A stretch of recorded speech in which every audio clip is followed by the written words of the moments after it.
Quando eu tinha quase 3 anos, perdi totalmente a visão por causa de um câncer chamado retinoblastoma. Mas isso não foi nenhum problema. Entrei na escola quando eu tinha 4 anos. Foi um ano difícil, lembro que eu chorava muito. E apesar de ter as atividades adaptadas e de ter amigas, eu não era tratada igual a todas as crianças, pois sempre tinha a cuidadora para fazer tudo para mim. Esse texto que eu acabei de ler é um trecho de uma redação que a Nicole escreveu. É uma história de superação inspiradora que a gente vai contar aqui no canal para vocês.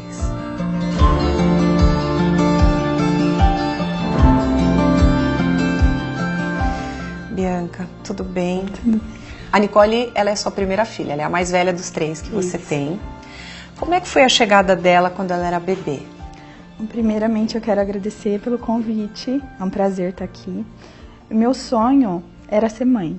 Então, quando eu engravidei da Nicole, foi assim, a sensação de êxtase, era a realização do meu sonho. E aí, quando ela nasceu sem nenhum problema, né? Fizemos o teste do olhinho nela, que faz.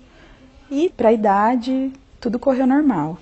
Aí, quando a Nicole estava com 1 ano e 8 meses, mais ou menos, a gente começou a perceber algumas alterações. Que eram quais? Ela começou a ficar estrábica. E depois a gente começou a reparar que nas fotografias os olhinhos dela saíam branco. E aí marquei o oftalmologista. E no prazo para a consulta, marquei para 30 dias, que era para quando tinha, eu comecei a notar que ela foi perdendo a visão. Muito rápido. Em coisa assim, de 1 semana, ela foi perdendo muito até levar objetos bem pertinho do olho mesmo. Como é que foi o diagnóstico? E o que vocês sentiram no momento? Eu fui muito preocupada pelo oftalmologista, imaginando a dificuldade de seria dela usar um tampão. Porque era o que eu imaginava que poderia ser, pelo estrabismo, usar um tampão ou usar óculos tão pequenininha. Quando veio o diagnóstico, a oftalmologista ela acertou em cheio no diagnóstico mesmo. Porém, a forma com que nós recebemos a notícia foi desumano. Totalmente. Quando ela me chamou, tinha uma junta médica. E aí todos passaram examinando ela e começaram a conversar entre eles. E eu comecei a ouvir a conversa deles e comecei a me assustar muito. Porque eles falavam de quimioterapia e radioterapia e aquilo foi me dando um terror ali, né, na cadeira. E quando a médica veio me dar o diagnóstico, o que ela tem é um tumor nos olhos. E não é nenhum olho, são nos 2. E nesse momento é como se a gente estivesse em queda livre. Parece que você quer acordar, que não é real aquilo. E foi desesperador.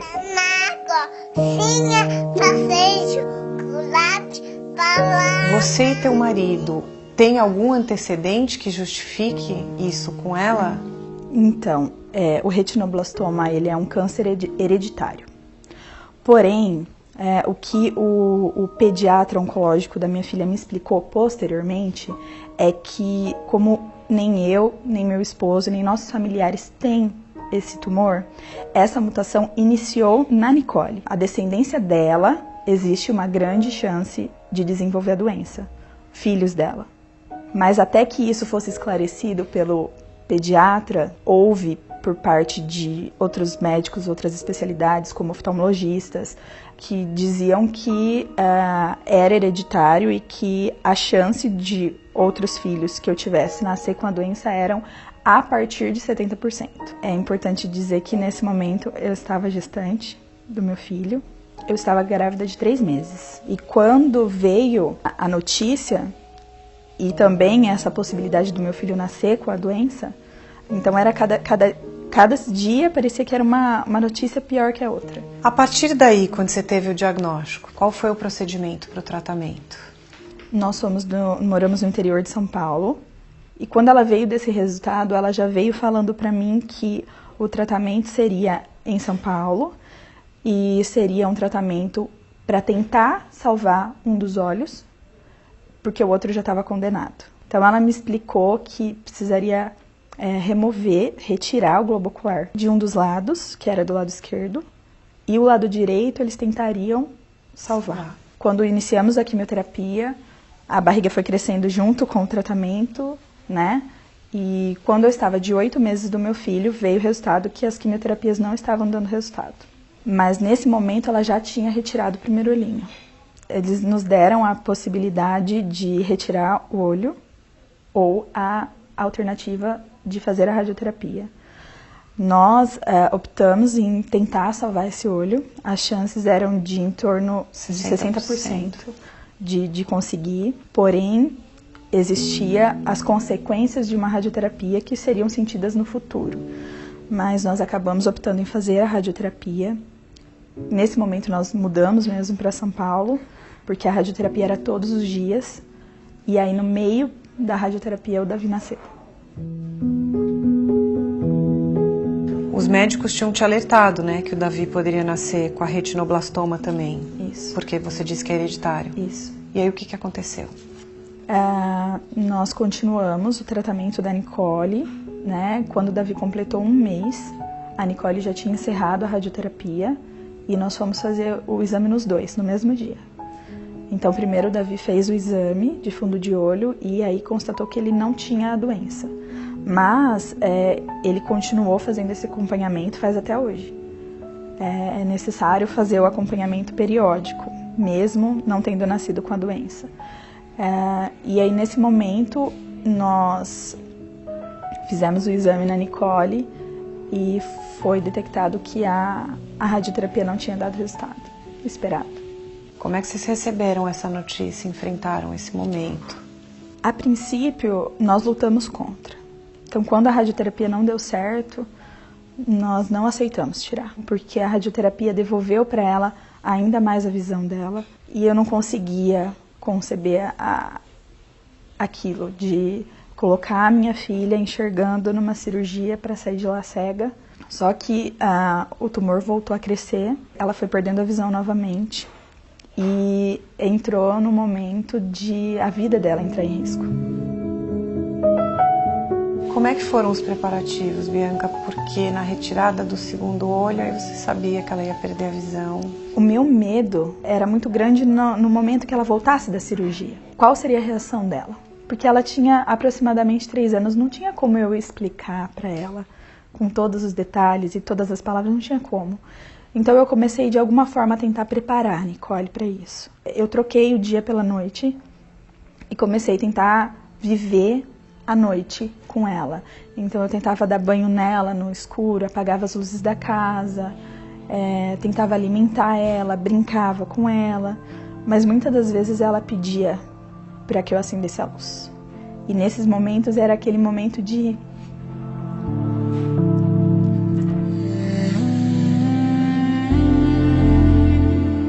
eu sabia que eu precisava fazer aquilo. Eu sabia que aquilo era a única chance que ela tinha. Então eu tentei preparar ela para aquele momento. Então sempre que ela pedia para acender a luz, eu evitava acender a luz do ambiente que nós estávamos, eu acendia a luz próxima. E aí depois, onde ela engrenava na brincadeira, eu tentava apagar de novo. Mas eu acredito que Deus acendeu uma luz para ela. E quando ela saiu da cirurgia, ela não me perguntou. Ela não pediu para eu acender a luz. Isso até hoje. Então foi algo que eu sei que Deus acendeu uma luz para ela. Eu tenho certeza que ela não está no escuro.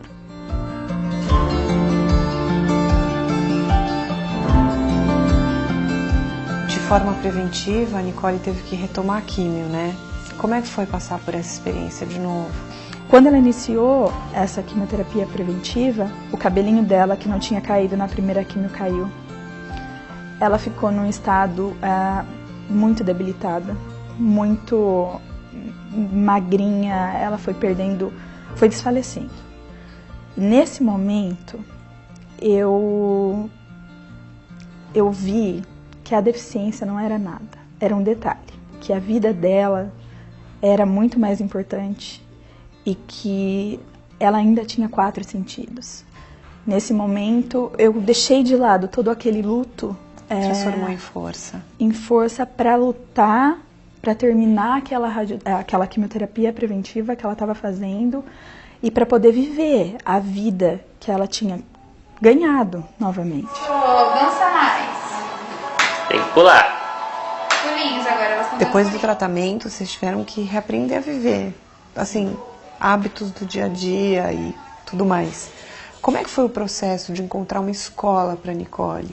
Isso daí ela tinha em torno de 4 aninhos. Tá. Nós encerramos aquela luta contra a enfermidade, contra a doença. A Nicole estava curada e começamos uma nova luta. Aí pela escola. Tem nessa redação mesmo que a Nicole fez, acho que ela mesma descreve melhor, né, do que eu, que foi um começo muito difícil. E a Nicole, por ter enxergado, ela fazia tudo sozinha antes de perder a visão. Ela tinha total autonomia. Ela teve resistência em que fizessem as coisas por ela. Então, nesse momento, ela queria brincar com as crianças, ela queria aprender o que as crianças aprendiam, ela queria ir no parque como as crianças. E a escola, num primeiro momento, até por cuidado, queria proteger ela. Só que isso não deixava ela contente. Ela ia para a escola contrariada, ela voltava muito frustrada. E aí foi quando nós mudamos ela de período. E aí ela encontrou uma professora, que eu falo que foi um anjo na vida da Nicole, que foi uma professora que deu para Nicole o que ela queria, asas. Você quer correr? Corre. Você quer subir no escorregador? Você quer brincar? Pode ir. Claro que ela tinha um cuidado, mas ela deu para Nicole a oportunidade de brincar e de aprender. Essa professora também alfabetizou a Nicole em letra de forma. A professora trabalhou com ela como trabalhava com as outras crianças. Todas faziam letra de forma, então ela foi introduzindo, mas tudo em relevo. Então, letrinha em EVA, letrinha de plástico, que desse para ela sentir. Nesse momento, ela fez muitos amigos. Eu via ela, uma criança de 5 anos normal. A Nicole, quando saiu dessa escolinha, de quando ela tinha 5 anos, nós fomos para uma escola que ela ficou por 2 meses. Foi onde eu vi que a minha batalha seria muito difícil. Nessa escola, ela sofreu bullying. Ali eu me vi de mãos atadas, eu não tinha o que fazer. Então era uma escola onde a inclusão era praticada da seguinte forma.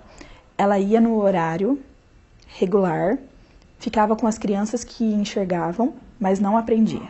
No contraturno, ela ia numa sala para aprender, com uma professora especializada em deficiência visual. A professora dizia que tinha 30 alunos na sala de aula, mais a Nicole. E é um detalhe que às vezes passa até desapercebido pela professora, mas para a Nicole tinha um peso muito forte. Lógico. Porque ela dizia, por que ela não fala 31?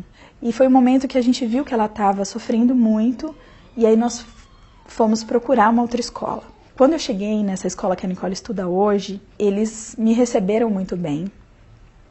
E aí eles disseram que eles não tinham experiência, mas eles estavam abertos a aprender. Acho que era tudo que você precisava ouvir, né? Tudo que eu queria ouvir. A Nicole precisava se sentir acolhida, parte de um grupo, né? E foi o que aconteceu nessa escola, que é onde ela está até hoje. E assim ela está caminhando, está aprendendo. E hoje eu sou muito agradecida porque a Nicole é uma criança feliz. A deficiência não limitou. Que presente, hein, Bianca, de vida que você tem com essa menina? Sim. Eu sou uma nova pessoa, né? Corre, Nicole!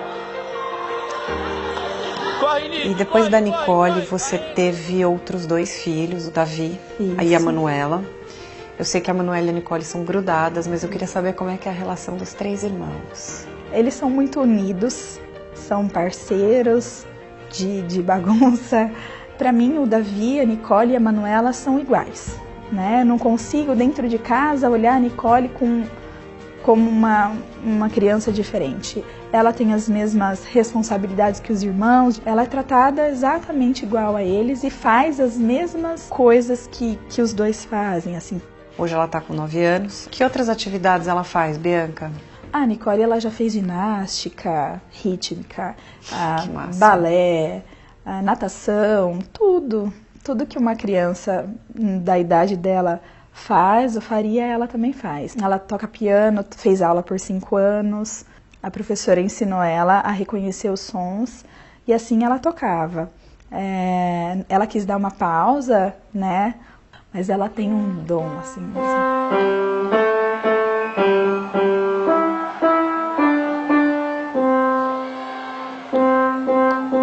Eu acho que, na verdade eu não acho, eu tenho certeza que eu sou igual a qualquer criança. E ser cega é só uma das minhas características. Eu sou mais um monte de coisas. E pra quem acha que meu nome é cega, está muito enganado, porque o meu nome é Nicole e eu sou uma criança normal. Bom, vocês são a razão do meu viver, são meu orgulho, eu amo vocês e o que vocês quiserem sonhar e buscar, a frase que eu sempre repito é que não existe impossível. Tudo que eles quiserem, inclusive a Nicole, é para eles correr atrás, buscar, que eles vão alcançar o sonho deles. Não desistir, ter força e que eu amo eles. Eles são tudo na minha vida. Bianca, obrigada por ter dividido a história inspiradora da Nicole. Realmente deve ser uma menininha apaixonante, deve ser um privilégio conviver com a Nicole. E que mãezona que você é. Obrigada por ter compartilhado a tua história com a Mar. Desejo toda sorte nessa jornada. Obrigada. Com os 3, na sua faculdade de pedagogia. Obrigada. Gente, nós estamos em todas as redes sociais. Inscrevam-se no canal, deixem seu comentário, seu like, compartilhem, uma sugestão, quem vocês gostariam de ver. Se você tiver uma história para contar pra gente, escreve pra gente no amarmaternidade@gmail.com. Tô te esperando na próxima quarta com mais um programa inédito.